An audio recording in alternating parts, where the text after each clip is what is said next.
साथियों YouTube channel के इस प्लेटफॉर्म पर आप सभी लोगों का दिल खोलकर स्वागत है। दोस्तों, इस वीडियो में आप लोगों को 40 महत्वपूर्ण प्रश्न देखने को मिलेंगे जो कि वनडे एग्जाम के लिए बहुत ही महत्वपूर्ण होने वाली है। दोस्तों, वीडियो में बने रहिएगा, एक भी प्रश्न स्किप मत कीजिएगा, यह परीक्षाओं की दृष्टि से बहुत ही महत्वपूर्ण होने वाली है। तो चलिए दोस्तों, हम लोग पहले प्रश्न की तरफ बढ़ते हैं और आज का हमारा पहला ही प्रश्न है। कह रहा है कि जो कि संविधान से संबंधित है। कह रहा है कि समानता का अधिकार किस अनुच्छेद में वर्णित है? अनुच्छेद 14 से 18 के बीच में, अनुच्छेद 12 से 15 के बीच में, अनुच्छेद 16 से 18 के बीच में और अनुच्छेद 18 से 21 के बीच में है। तो बताइए साथियों, जो समानता का अधिकार है वो किस अनुच्छेद के अंतर्गत होता है? तो आपको बता दें साथियों, ये जो हमारा ऑप्शन ए दिया गया अनुच्छेद 14 से 18 के बीच में, ये हमारा क्या है तो समानता या समता का अधिकार होता है। और उसके बाद क्या होता है तो 19 से 22 के बीच में स्वतंत्रता का अधिकार दिया जाता है साथियों। 23 से 24 के बीच में शोषण के विरुद्ध अधिकार है। जबकि 25 से 28 के बीच में साथियों हमारा क्या दिया है तो धार्मिक स्वतंत्रता का अधिकार दिया गया है। जबकि संस्कृति और शिक्षा संबंधी जो अधिकार है 29 से 30 के बीच में दिया गया है।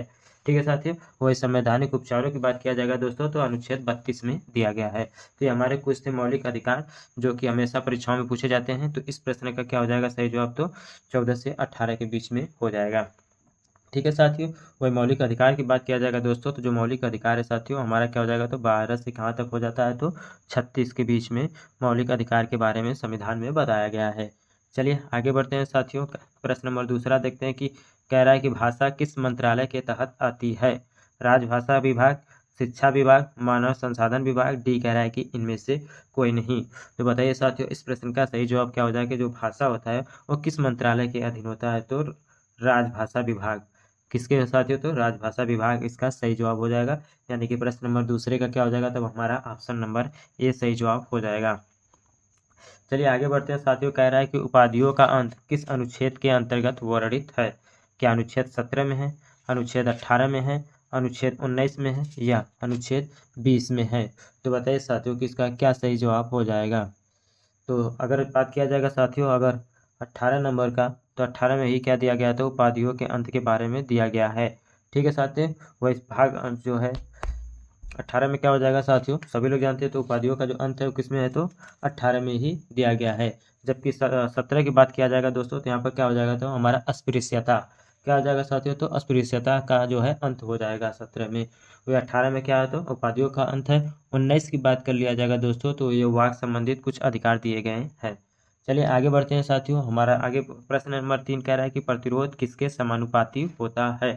क्या लंबाई के, क्षेत्रफल के, घनत्व के या डी कह रहा है कि इनमें से कोई नहीं। तो साथियों जो प्रतिरोध होता है वह जो समानुपाती में पूछेगा साथियों तो लंबाई के हो जाएगा, लेकिन अगर वो व्युत्क्रमानुपाती में पूछता तब हमारा क्या हो जाता क्षेत्रफल हो जाता। क्या हो जाता साथियों तो क्षेत्रफल हो जाता, क्योंकि जो फार्मूला होता है आर बराबर रो यल बाई ए होता है। क्या होता है साथियों तो आर बराबर रो यल बाई ए। यहाँ से देखेंगे अगर आप तो जो यल के क्या है तो अनुक्रमानुपाती जिसे कि समानुपाती के नाम से भी जानते हैं, और क्या हो जाएगा तो क्षेत्रफल के व्युत्क्रमानुपाती हो जाएगा। तो यहाँ पर हमसे क्या पूछा है केवल समानुपाती पूछा है, इसलिए हमारा क्या हो जाएगा तो ऑप्शन ए सही जवाब हो जाएगा लंबाई। ठीक है साथियों, आगे देख लेते हैं, विप्रो की स्थापना किस वर्ष हुई थी? क्या 1946 में, 1947 में, 1945 में या 1948 में? तो जो विप्रो है साथियों उसका जो स्थापना है वो 1945 में हुआ था अजीज प्रेम जी के द्वारा। ठीक है साथियों, विप्रो की जो स्थापना है 1945 में अजीज प्रेम जी के द्वारा किया गया था। कोशिका की प्रोटीन फैक्ट्री किसे कहा जाता है? क्या नाभिक को, राइबोसोम को, माइटोकॉन्ड्रिया को या क्लोरोप्लास्ट को? तो जो प्रोटीन की फैक्ट्री होता है साथियों वो राइबोसोम को बोला जाता है। ठीक है साथियों, राइबोसोम को क्या बोला जाता है तो कोशिका की प्रोटीन फैक्ट्री बोला जाता है। यह ऐसे प्रश्न पूछता है साथियों, कोशिका की जो है आत्महत्या की थैली किसे बोलते हैं? तो हो जाएगा हमारा क्या तो लाइसोसोम। पावर हाउस किसे बोला जाता है सेल का? तो साथियों तब क्या होता है तब हमारा माइटोकॉन्ड्रिया हो जाता है। अगर पूछेगा कि पावर सेल किसे बोलते हैं पावर हाउस सेल का, तो क्या हो जाएगा माइटोकॉन्ड्रिया। तो तीनों चारों प्रश्न आप लोग याद करेंगे। अगर प्रोटीन की फैक्ट्री पूछेगा हमारा तो राइबोसोम होगा, आत्महत्या की थैली पूछेगा तो लाइसोसोम, पावर हाउस पूछेगा सेल का तो क्या हो जाएगा कोशिका का, तो क्या हो जाएगा माइटोकॉन्ड्रिया हो जाएगा। माइटोकॉन्ड्रिया में क्या पाया जाता है तो केंद्रक पाया जाता है। खजुराहो के मंदिर का निर्माण किसने करवाया था? गुप्त राजाओं ने, विजयनगर राजाओं ने, चंदेल राजाओं ने या बहमनी सुल्तान ने? तो प्रश्न नंबर 7 में क्या सही जवाब हो जाएगा साथियों, बताइएगा कि जो खजुराहो का मंदिर है वो किन शासकों के द्वारा बनवाया गया था। तो वह है चंदेल शासकों के द्वारा या चंदेल राजाओं के द्वारा। तो यहाँ तो कोई डाउट हो साथियों तो जरूर आप लोग बताइए। चलिए आगे की तरफ हम लोग बढ़ते हैं, प्रश्न नंबर 8 की तरफ बढ़ते हैं। भारतीय स्थानीय स्वशासन का जनक किसे कहा जाता है। ऑप्शन देख लीजिए साथियों, कह रहा है कि Lord Ripon, Lord Curzon, Lord Cornwallis और लॉर्ड डलहौजी। तो जो स्थानीय स्वशासन के जनक कौन है साथियों, तो लॉर्ड रिपन हो जाएंगे। यानी कि प्रश्न नंबर 8 का क्या होगा तब, ऑप्शन ए सही जवाब हो जाएगा, लॉर्ड रिपन। भारतीय सांख्यिकी के जनक कौन है, तो अरस्तु, जॉनकिंस, पीसी महालनोबिस या एडम स्मिथ। जो द्वितीय पंचवर्षीय योजना के जो अथवा मेन थे, मुखिया थे, वो पीसी महालनोबिस ही थे।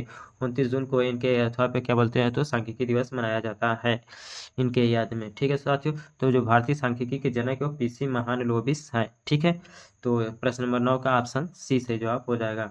कार्बन किस आवर्त का तत्व है, पहला, दूसरा, तीसरा, चौथा। तो बताइए सबसे पहले साथियों कितने आवर्त होते हैं, तो आवर्तों की संख्या 7, वर्गों की संख्या 18। तो यहाँ कार्बन किस आवर्त का है, तो कार्बन दूसरा में हो जाएगा, ऑप्शन बी से जवाब हो जाएगा। भारत में अम्र वर्षा कहाँ होती है, केरल, कर्नाटक, सी कह रहा है उपयुक्त दोनों, डी कह रहा है कि इनमें से कोई नहीं। तो आप लोगों को बताना है साथियों कि इसमें से कहाँ से पे जो है अम्लीय वर्षा होती है। तो बात कर लेंगे साथियों, तो केरल में भी होता है और कर्नाटक में वो भी हो सकता है, होता है। इसलिए हम लोग ऑप्शन नंबर सी की तरफ जाएंगे, उपयुक्त दोनों। ठीक है, आगे देखते हैं। कह रहा है कि वर्ष 2014 में किस भाषा को राष्ट्रीय भाषा का दर्जा दिया गया था। तो 2014 में किसे दिया गया था साथियों, सबसे पहले 2004 से इसकी शुरुआत होती है। तमिल जो है सबसे पहली भाषा है। 2017 में से सब जो है उड़िया को शास्त्रीय भाषा का दर्जा मिला गया था। यानी कि 2014 में किसे मिला, तो उड़िया को।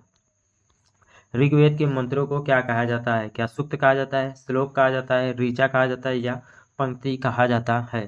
तो ऋग्वेद के मंत्रों को क्या बोला जाता है साथियों, तो सूक्त बोला जाता है। क्या कहते हैं साथियों, तो सूक्त बोला जाता है। चलिए आगे देखते हैं। कह रहा है कि प्रश्न नंबर 14 कह रहा है कि पैनपुनी उत्सव कहाँ मनाया जाता है, केरल में, गुजरात में, मध्य प्रदेश में या हरियाणा में। तो जो पैनकुनी उत्सव साथियों कहाँ पर मनाया जाता है, तो केरल में मनाया जाता है। यानी कि प्रश्न नंबर ए इसका सही जवाब होगा। आवर्त सारणी के सभी ग्रुप में किसकी संख्या समान होती है, संयोजी electron, core electron, electron, D कह रहा है कि प्रोटॉन। तो आवर्त सारणी के सभी ग्रुप में किसकी संख्या समान होती है साथियों, तो संयोजी इलेक्ट्रॉन की। यानी कि ऑप्शन ए सही जवाब हो जाएगा, संयोजी इलेक्ट्रॉन। कीट श्वसन किसके माध्यम से करते हैं, त्वचा के माध्यम से, गिल्स के माध्यम से, ट्रेकिया के माध्यम से या फेफड़े के माध्यम से। तो जो कीट है साथियों श्वसन किसके माध्यम से करते हैं साथियों, तो ट्रेकिया के माध्यम से करते हैं। यानी कि ऑप्शन सी सही जवाब हो जाएगा। कीट श्वसन किसके माध्यम से करते हैं साथियों, तो ट्रेकिया के माध्यम से करते हैं। बेकिंग सोडा का फार्मूला क्या है, क्या NaHCO3 है, बी कह रहा है कि Na2HCO3 है, सी कह रहा है NaOH, डी कह रहा है NaCO3 है। तो जो बेकिंग सोडा का फार्मूला साथियों वो है हमारा NaHCO3, सोडियम बाई कार्बोनेट। क्या है साथियों, तो सोडियम बाई कार्बोनेट इसका सही जवाब होगा। प्रश्न 18 कह रहा है कि 42वें संविधान संशोधन द्वारा कितने मौलिक कर्तव्यों को संविधान में जोड़ा गया, क्या 8, 9 है मौलिक कर्तव्य, 10 या 11वां। तो जो 42वां संविधान संशोधन था साथियों उसके तहत 10 मौलिक कर्तव्यों को जोड़ा गया था। उसके बाद 86वें संविधान संशोधन 2002 के द्वारा एक संविधान और जोड़ा गया जिसे कि अनिवार्य एवं निःशुल्क शिक्षा के नाम से जाना जाता है। तो टोटल इस समय मौलिक कर्तव्यों की संख्या 11 है, लेकिन 42वें संविधान संशोधन के तहत साथियों केवल 10 जोड़ा गया था। प्रश्न में पूछता है साथियों कि मूल संविधान में मौलिक कर्तव्यों की संख्या कितनी थी। तो जो मूल संविधान था साथियों उसमें मौलिक कर्तव्यों की संख्या 0 थी, यानी कि उस समय मौलिक कर्तव्यों को नहीं जोड़ा गया था। मौलिक कर्तव्यों को सबसे पहले 42वें संविधान संशोधन 1976 के तहत जोड़ा गया था।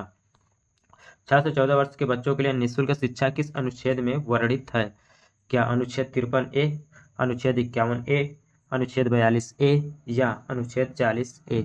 तो बताइए साथियों जो 6 से 14 वर्ष के बच्चे हैं उन लोगों के लिए जो निःशुल्क शिक्षा का प्रावधान है सबसे पहले 86वें संविधान संशोधन 2002 के तहत किया गया।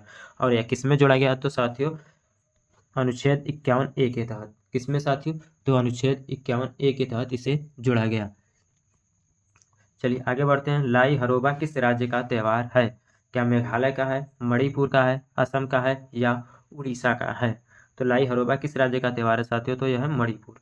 कहाँ पर साथियों, तो यह मणिपुर का है।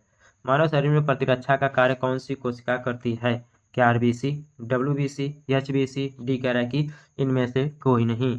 तो मानव शरीर में जो प्रतिरक्षा यानी कि इम्यून सिस्टम से जो बचाव करता है वो कौन करता है, तो WBC का काम ये होता है। ठीक है दोस्तों, मानव में जो प्रतिरक्षा यानी संक्रमण से बचाव के लिए WBC ही जिम्मेदार होता है। चलिए, किस अनुच्छेद के तहत राज्यसभा का जो सभापति है भारत का उपराष्ट्रपति होता है, तो बताइए क्या अनुच्छेद 80, अनुच्छेद 81, अनुच्छेद 63 या अनुच्छेद 79? तो किसके तहत साथियों, तो अनुच्छेद 79 के तहत होगा। ठीक है साथियों, क्या हो जाएगा, तो अनुच्छेद 89। चलिए आगे बढ़ते हैं। शास्त्रीय भाषा की शुरुआत कब हुई थी, 2002 में, 2003 में, 2004 में या 2006 में? इससे पहले प्रश्न आया था साथियों कि 2014 में किसे मिला था, तो उड़िया को शास्त्रीय भाषा का दर्जा मिला था। अब यहाँ पर प्रश्न पूछा है साथियों कि सबसे पहले किस वर्ष में मिला था, तो 2004 में मिला था। तमिल भाषा क्यों किसे मिला था साथियों, तो तमिल भाषा को सबसे पहले शास्त्रीय भाषा की संज्ञा दिया गया था। आनुवंशिकता का जनक किसे कहा जाता है, क्या चार्ल्स डार्विन को, ग्रेगोर जॉन मेंडल को, अलेक्जेंडर फ्लेमिंग को या ऑटो वान को? तो जो आनुवंशिकता के जनक है साथियों वो है ग्रेगोर जॉन मेंडल। ठीक है साथियों, यानी कि 24 का तब क्या हो जाएगा, तो ऑप्शन बी सही जवाब हो जाएगा। नवरोज त्यौहार किसके द्वारा मनाया जाता है, क्या ईसाइयों के द्वारा, पारसियों के द्वारा, जैनों के द्वारा या सिखों के द्वारा? तो जो नवरोज त्यौहार है साथियों वो पारसियों के द्वारा मनाया जाता है, यानी कि 25 का तब क्या होगा, तब ऑप्शन बी सही जवाब हो जाएगा। फोकल लेंथ की एसआई यूनिट क्या है, मीटर, सेंटीमीटर, ओम मीटर, डी कह रहा है कि इनमें से कोई नहीं। तो जो फोकल लेंथ है साथियों, जो उसका एसआई यूनिट है वो हो जाएगा मीटर। क्या होगा साथियों, तो मीटर इसका सही जवाब होगा। आगे बढ़ते हैं, कह रहा है कि प्रश्न नंबर 27 के आवर्त सारणी में कुल कितने प्राकृतिक तत्व हैं? तो सबसे पहले प्राकृतिक तत्वों को छोड़िए, आवर्त सारणी में टोटल अगर तत्वों की बात करेगा साथियों तब हमारा क्या हो जाएगा, तो 118 तत्व हो जाएंगे। लेकिन यहाँ पर प्रश्न आपसे पूछा है साथियों कि प्राकृतिक तत्वों की संख्या बताना है, तो प्राकृतिक तत्वों की संख्या हमारा कितना है, तो 94 यानी कि 94 है। कितना है साथियों, तो 94 है।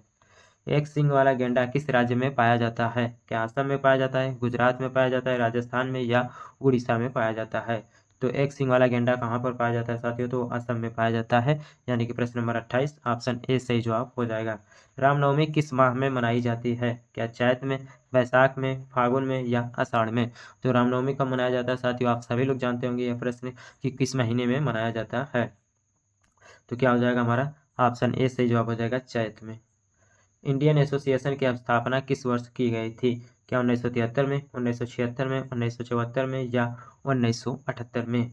तो इंडियन एसोसिएशन की जो स्थापना है 1976 में किया गया था, यानी कि प्रश्न नंबर 30 ऑप्शन बी सही जवाब हो जाएगा। प्रिज्म में सबसे अधिक विचलन किस रंग का होता है, लाल रंग का, हरे रंग का, बैगनी रंग का या पीले रंग का? तो सर्वाधिक विचलन किस कलर का होता है साथियों, तो बैगनी, और सबसे कम की बात करेगा साथियों तो लाल रंग का होता है। वही अगर पूछेगा साथियों सबसे सर्वाधिक तरंग किस रंग का होता है, तो लाल रंग का, और न्यूनतम तरंग दैर्ध्य पूछेगा तो बैगनी कलर हो जाएगा। सरदार वल्लभ भाई पटेल के बारदोली आंदोलन किस वर्ष शुरू किया गया था, क्या 1929 में, 30 में, 1921 में या 1928 में? तो आप सभी लोग जानते हैं साथियों जो सरदार वल्लभ भाई पटेल हैं वो जो बारदोली आंदोलन हुआ था वो कब हुआ था, तो 1928 में। और इसी आंदोलन में सरदार वल्लभ भाई पटेल को जो है लौह पुरुष की संज्ञा दिया गया था। पूछ सकता है साथियों कि लौह पुरुष की संज्ञा सरदार वल्लभ भाई पटेल को कब दिया गया था, तो बारदोली आंदोलन के दौरान दिया गया था, वहाँ की महिलाओं के द्वारा। पूछ सकता है किसके द्वारा दिया गया था, तो जो बारदोली आंदोलन में आई थी महिला उनके द्वारा यह संज्ञा दिया गया था लौह पुरुष का। हिंद स्वराज पत्रिका किसके द्वारा चलाई गई थी, महात्मा गांधी, जवाहरलाल नेहरू, लाला लाजपत राय, डी कह रहा है कि बाल गंगाधर तिलक? तो जो हिंद स्वराज साथियों जो वह किसकी है, तो महात्मा गांधी की है। किसका है साथियों, तो महात्मा गांधी की पुस्तक है या पत्रिका है।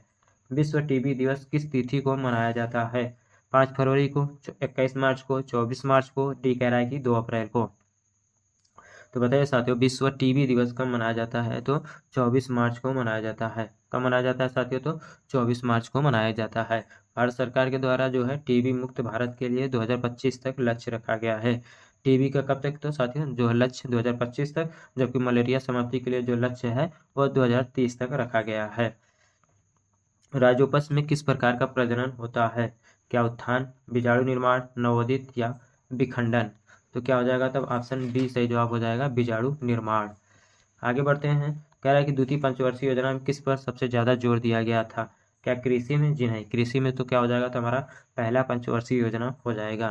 तो जो द्वितीय पंचवर्षीय योजना साथी उस पर सर्वाधिक जो बल दिया गया था वो उद्योग पर दिया गया था। ठीक दोस्तों, वो किस मॉडल पर आधारित था, तो आप सभी लोग जानते होंगे साथियों, इससे पहले मैंने बताया कि किस मॉडल पर आधारित था, तो महालनोबिस के मॉडल पर आधारित था। 37 कह रहा है कि जब कोई बिल पास हो जाता है तो उसे क्या कहते हैं? क्या प्रस्ताव, उद्देशिका, अधिनियम? डी कह रहा है कि इनमें से कोई नहीं। तो जब भी कोई बिल पास हो जाता है साथियों, तो राष्ट्रपति के द्वारा उस पर हस्ताक्षर कर दिए जाते हैं, तो वह बिल क्या बन जाता है? तो अधिनियम बन जाता है। ठीक है साथियों, क्या हो जाएगा तब? वो अधिनियम बन जाएगा। यदि चालक तार की लंबाई को दोगुना एवं अनुप्रस्थ काट के क्षेत्रफल को आधा कर दिया जाए तो प्रतिरोध हो जाएगा। अगर आप इस फार्मूला से लगाएंगे साथियों, R बराबर रो, ठीक है, रो ये L/A, ठीक है, यहाँ से रखेंगे तुरंत मान आ जाएगा। यहाँ पर क्या हो जाएगा जवाब साथियों? तो चौगुना हो जाएगा। क्या होगा? तो चौगुना इसका सही जवाब होगा।